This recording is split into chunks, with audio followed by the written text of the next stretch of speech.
मुझे यह समझ आया कि चैतन्य क्या है, पर मुझे सामान्य और विशेष चैतन्य समझने में थोड़ी कठिनाई हो रही है।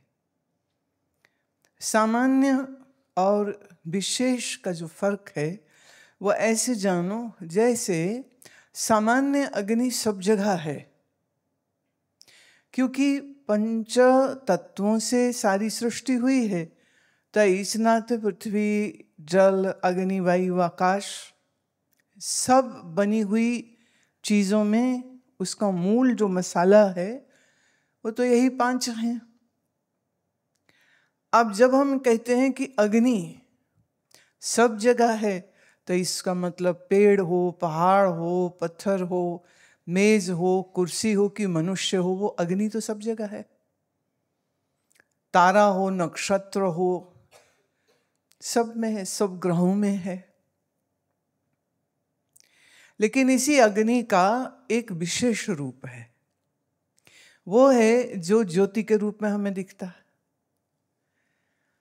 हमने लाइटर से जगाया कि माचिस से जगाया कि दो चकमक के पत्थर आपस में रगड़े और पैदा करी, या जैसा मैं सुबह बात कर रही थी कि अग्नि मंथन करके अग्नि हमारे ऋषि लोग उत्पन्न करते थे। पर ये जो अग्नि का विशेष रूप है, अंधकार को वही दूर कर सकता है या कि सामान्य अग्नि दूर कर सकता है?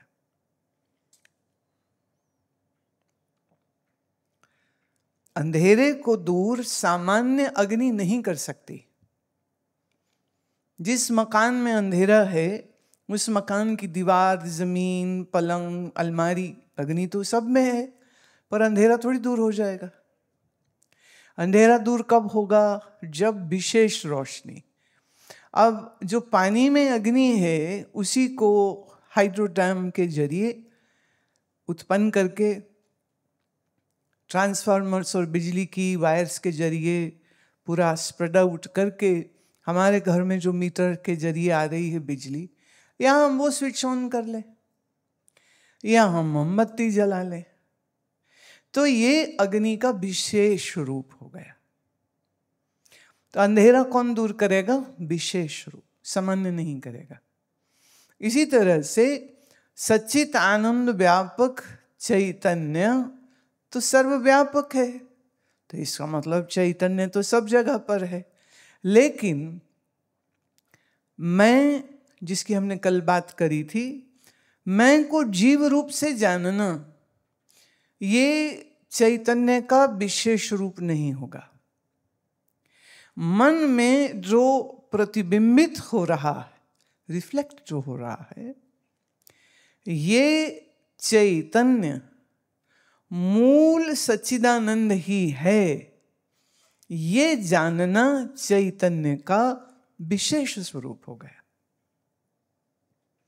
तो हमारे मन में जो अज्ञान है, अज्ञान रूपी जो अंधकार है, उसको दूर करने के लिए विशेष रोशनी की जरूरत है। तो चैतन्य तो कुत्ते में भी है, बिल्ली में भी है, सब जीव जंतुओं में है। पर इन जीव जंतुओं की प्रॉब्लम क्या है? इनके पास मनुष्य जैसा उन्नत मस्तिष्क नहीं है, इसलिए वो सोच समझ नहीं सकते। उनकी जो लैंग्वेज स्किल है वो बहुत लिमिटेड है, उनका जो सोचने का तरीका है वो बहुत लिमिटेड है। इसलिए सब जीवधारी होने के बाद भी, सब प्राणवान होने के बाद भी, इस ज्ञान को समझने के लिए एक विशेष बुद्धि की जरूरत है। सामान्य बुद्धि सबके पास है। जैसे एक चींटी जमीन में चल रहे हो, तुम उसके रास्ते में ऐसे हाथ रख दो तो वो तुम्हारा हाथ बचा के गोल घूम के निकल जाएगी। तो इसका माने चींटी को भी अपनी जान प्यारी है। सड़क में छोटा छोटा पटहोल हो, खड्डा हो, उसमें पानी हो, कोई कीड़ा, कॉकरोच हो कि चीटा हो कि कोई भी छोटे से छोटा जो चलने वाला, वह आएगा तो वो क्या मतलब गिर जाएगा उस पानी में कि किनारे से निकल जाएगा? माने सामान्य बुद्धि तो उनके पास भी है, सामान्य बुद्धि गाय के पास भी है, आज सुबह आप गौशाला गए हैं, आपने देखा है, अब उन्हें गुड़ चाहिए और गुड़ मुझसे अगर मिल रहा है तो मेरे पीछे पीछे चल रही हैं। एक बार खा के जी नहीं भर रहा, उनका मन लालची होता है तो और मांगती हैं, फिर और मांगती हैं। पर हमारी जो एक वो सफ़ेद वाली गाय है ना, वो बहुत नखरा करती। अगर हमने इस हाथ से सबको खिला दिया गुड़ तो वो सबकी जो थूक है या जीभ है वो स्पर्श हो जाती है। अब उसी जूठे हाथ से मैं अगर इस गाय को गुड़ दूंगी तो कभी नहीं खाती। अब वो बोल सकती तो कहती जाओ हाथ धो के आओ, पर वो कम्युनिकेट नहीं कर सकती है, इसलिए वो मुंह पीछे कर लेती। ये बड़ी खासियत है इस श्वेत गाय की। तो बुद्धि तो देखो कितनी बढ़िया है। तुम लोग शायद हाथ धोए बगैर भोजन खा जाओगे, जरूरी नहीं कि हाथ धोओगे। ये तो कोविड था तो सब हाथ धोते रह रहे थे, माँ बाप सबके हाथ धो हाथ धो हाथ धो, तू मरेगा हमको भी मारेगा, हाथ धो हाथ धो। मोस्ट ऑफ द टाइम्स लगता हाथ ठीक तो है, ऐसे ही खा लो। और बैक्टीरिया वायरस वो दिखते थोड़ी हैं, पर जिसके पास ये समझ नहीं है, जिसके पास ये बुद्धि नहीं है, वह हाथ नहीं धोएगा। और आप देखिए हमारे ऋषि आचार्य मनीषी आयुर्वेद के जो जानकार थे, जो योग के जानकार थे, वो कितने हजारों साल पहले उन्होंने कहा कि शौच के बगैर, माने शुचिता के बगैर, हाथ मांजे धोए बगैर, पैर धोए बगैर वो घर में प्रवेश नहीं करते थे। अब आपने पहन लिया जूता, पहले थे नंगे पांव। तुम कहोगे उनके पैर गंदे होते थे, हमारे तो पैर गंदे नहीं होते। पर जिस जूते से तुम पूरा शहर घूम के आए हो, किसी टीबी वाले ने थूका होगा, किसी कंटेजियस डिजीज वाले ने कहीं थूका होगा, तो आपका जूता तो कहां कहां गया। और वही जूता लेके तुम घर के अंदर आ गए तो माने वो सब बैक्टीरिया वायरस आपके घर में प्रविष्ट हो गए। आजकल तो अजीब सी बुद्धि हो गई, जूता लेके वो सोफे में भी चढ़ जाते हैं, कहीं तो बेड में भी चले जाते हैं। और अधिकतर लोग आजकल जूता लेके रसोई घर में भी जाते हैं। ये सबका यहाँ चलन हो गया।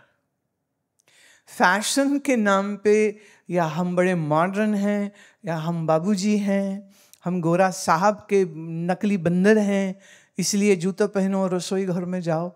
लेकिन अपने यहाँ जूता घर के बाहर उतारा जाता है। महाराष्ट्र में, गुजरात में, कहीं कहीं थोड़े से यूपी में, थोड़े से एमपी में मुझे ऐसे घर मिलते हैं जो आज भी जूता अंदर लेके नहीं जाते, जूता बाहर उतारते हैं, बाहर पाँव धोते हैं, हाथ धोते हैं, मुंह धोते हैं। मतलब जो कोई बैक्टीरिया वायरस पैर में, हाथ में, चेहरे में आया वो हमने सब धो के निकाल दिया। तो ये स्वच्छता का बोध ज्ञान जब तक मिले नहीं तब तक आता नहीं है।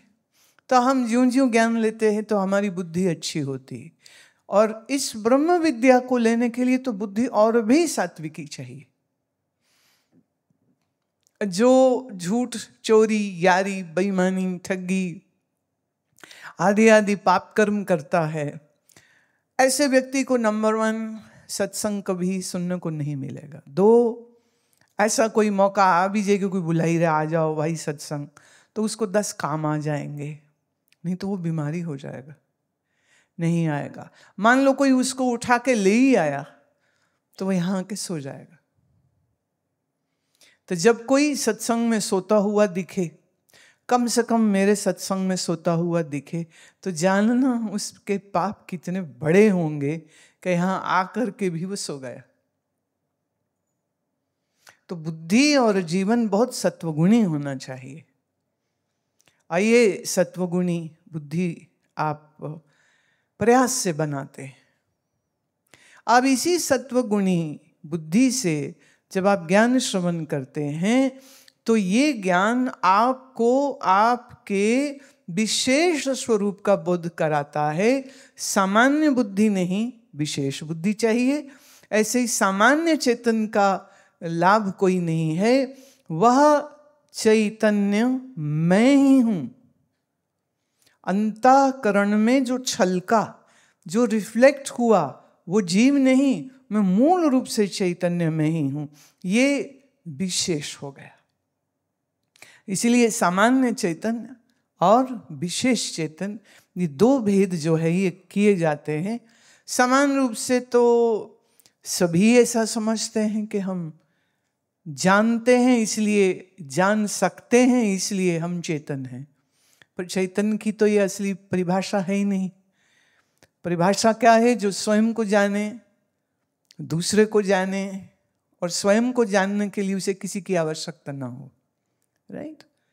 उसे हम चैतन्य की वास्तविक परिभाषा कहेंगे। पर यह जानना कि वह जानने वाला मैं ही हूं, ये हो गया विशेष। तो आत्मबोध के लिए चेतन के विशेष रूप को जानना आवश्यक हो जाता है। ठीक, बहुत अच्छे।